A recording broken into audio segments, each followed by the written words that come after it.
Dottor Stabile, noi ci siamo incontrati a luglio e lei ha espresso il desiderio di realizzare e organizzare qui l'anteprima di No Time to Die. Qualche mese dopo il suo desiderio è diventato realtà. Quanto avete lavorato a questa anteprima e che emozione è riuscirci?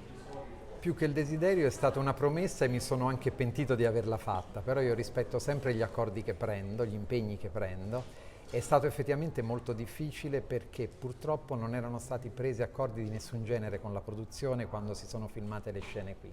Quindi siamo dovuti ripartire da zero, ricostruire un rapporto, chiedere l'autorizzazione, rispettare un protocollo rigidissimo e alla fine ci siamo riusciti. Devo ringraziare quindi E.ON e MGM che ci hanno concesso il film, la distribuzione Universal e il Comune di Matera e APT Basilicata che ci hanno aiutato e supportato per realizzare questa serata.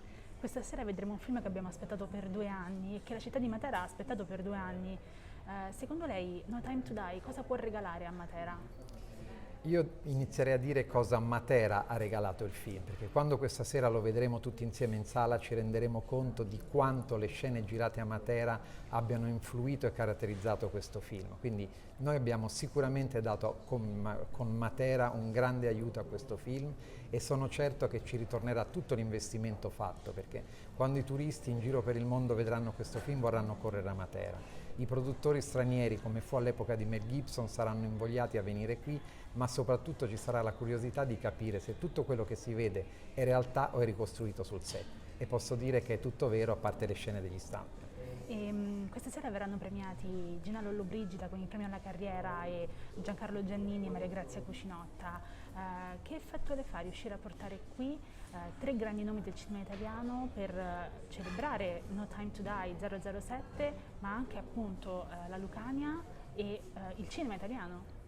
Devo dire che sono 3 amici, con ognuno dei 3 mi legano alcuni episodi del passato e sono tutti e 3 in qualche modo legati a 007.